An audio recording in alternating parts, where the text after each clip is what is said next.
أعزائي متابعي قناة أنام البشرية، السلام عليكم ورحمة الله وبركاته. عدنا إليكم من جديد وشرح جديد وفكرة جديدة. النهاردة إن شاء الله معانا فكرة هننفذها على موديل الروماني، على الموديل الروماني، ستارة رومان.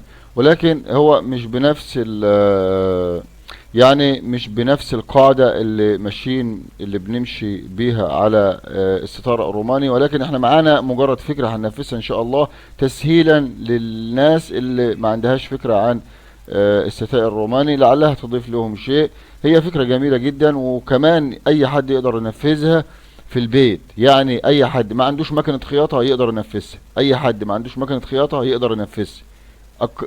بكرر، اي حد ما عندوش مكنة خياطة يقدر ينفذها، علشان انا مش هستخدم فيها المكنة ولا هستخدم فيها اي نوع من انواع الخياطة. اول حاجة هنعملها ان شاء الله هنقيس النافذة. اذا كانت النافذة عرض النافذة بيكون متر، هنزود 10 سنتي علشان هنعمل تانية من الناحية الشمال ونعمل تانية من الناحية اليمين، او نبدأ ان شاء الله باليمين، نعمل تانية من الناحية اليمين ونعمل تانية من الناحية الشمال. واذا كان الارتفاع بتاع النافذة بيساوي برضو متر، هنزود كمان 10 سنتي علشان هنحط سكوتش فوق وهنتني 5 سنتي تحت. 5 سنتي سكوتش فوق و5 سنتي هنعمل تانية تحت. تمام. وهنستخدم فازلين دبل فيس. الفازلين دبل فيس بيستخدموا الترزي في عمل التانية في بعض الموديلات، الستايلات، مثلا زي ايه؟ اقول زي ايه؟ سلامة. زي مثلا الترزي اللي بيخيط البنطلون بيعمل التانية من تحت بالفازلين ده. يعني نقدر نشتريه من اي مكان فيه ادوات خياطة، من الاخر يعني نقدر نشتريه من اي ادوات بتبيع ادوات، من اي محلات بتبيع ادوات الخياطة. هو متوفر جدا في كل البلاد. يعني ان شاء الله الادوات اللي هنستخدمها متاحة لكل الناس. مع بعض ان شاء الله بنعمل التانية بتاعتنا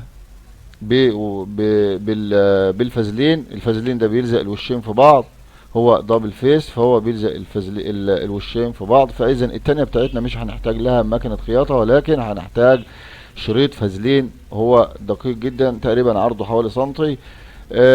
بنحطه ما بين التانية، بنحطه جوه التانية على الطرف، وبنقوم بتسخينه. هو يعني بيلزق بواسطة الحرارة، يعني هنسخن المكوة بتاعتنا ونلزقه.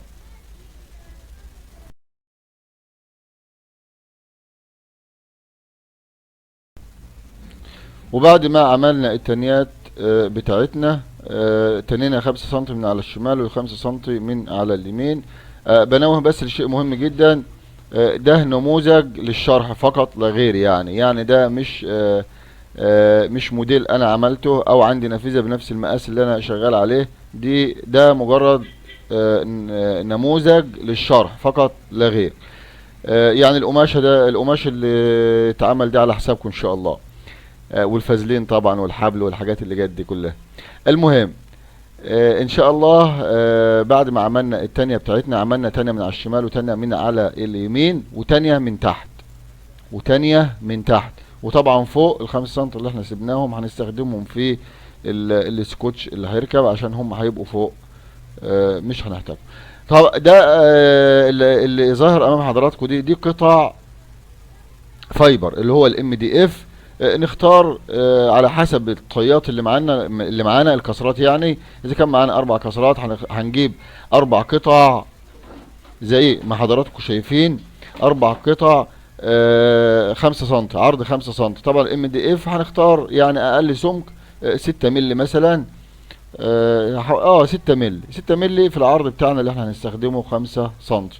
ونعمل اخرام من الاطراف، من الطرف اليمين والطرف الشمال، وخرم من النص. يعني نعمل فتحة شمال وفتحة يمين في قطعة الام دي اف، ونعدي منها الحبل زي ما حضراتكم شايفين. امر سهل ومش محتاج والله شرح، بكفاية الشرح التصوير شرح نفسه، الا اني هذكر بعض النقاط اللي ممكن تفيد حضراتكم. طبعا دلوقتي حد يسأل يقول المسافات قد ايه. هنقول المسافات قد ايه دلوقتي حالا. حاضر. وكمان هنكتبها لكم على الشاشة علشان لو الامر يبقى واضح زيادة يعني.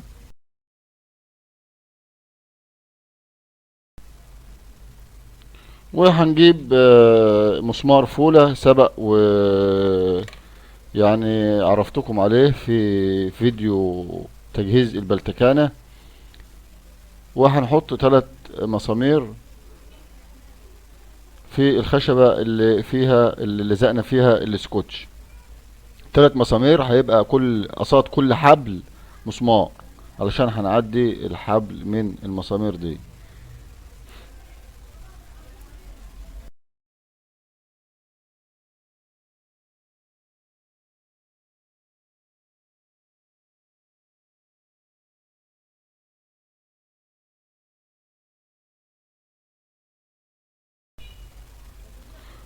بنقوم بتعدية الحبل، كل حبل قصاده مسمار، بنقوم بتعدية الحبل الاولاني في ال3 مسامير.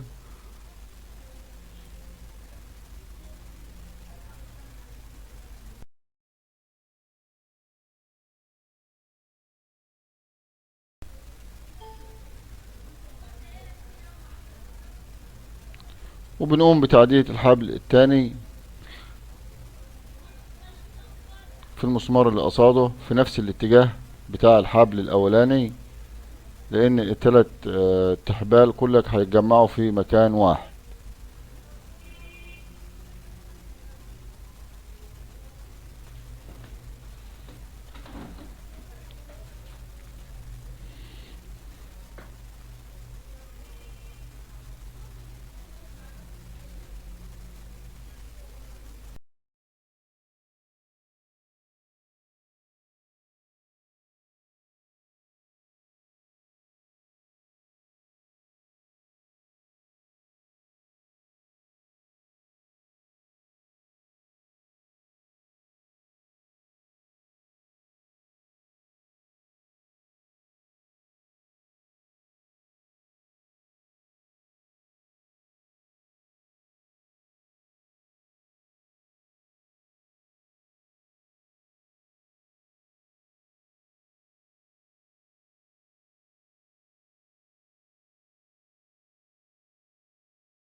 وهنقوم بتثبيت قطع الفايبر بمسدس الشمع، عشان طبعا لازم تبقى ثابتة. وطبعا حذاري الاقتراب من الحبل، الحبل لازم يكون سايب في القطعة اللي بعد الاولانية من تحت، يعني احب قبل ما ننتهي من الشرح افكركم بعمل اعجاب للفيديو تشجيعا لنا حتى نستمر في نشر المزيد. ولو حسيتوا ان حد هيستفيد من الفيديو يا ريت تعملوا مشاركات على صفحاتكم على مواقع التواصل الاجتماعي. واتمنى اشوف ارائكم في التعليقات. يا ترى الفكرة عجبتكم؟ طبعا هي فكرة بعيدة اصلا عن تنفيذ الموديل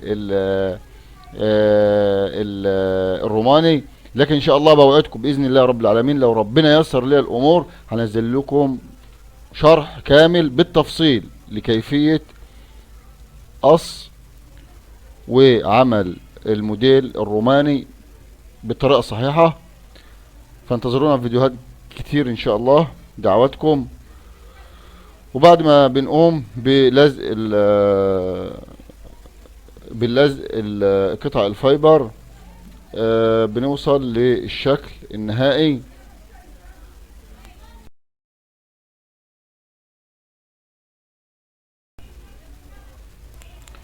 وده الشكل النهائي للفكرة بتاعت النهاردة. اتمنى تكون الفكرة عجبتكم، يا ريت تعملوا لنا اعجاب للفيديو. وزي ما قلنا لو حسيتوا ان حد هيستفيد من الفيديو يا ريت تعملوا مشاركة للفيديو. وبنتظر تعليقاتكم في خانة التعليقات تحت.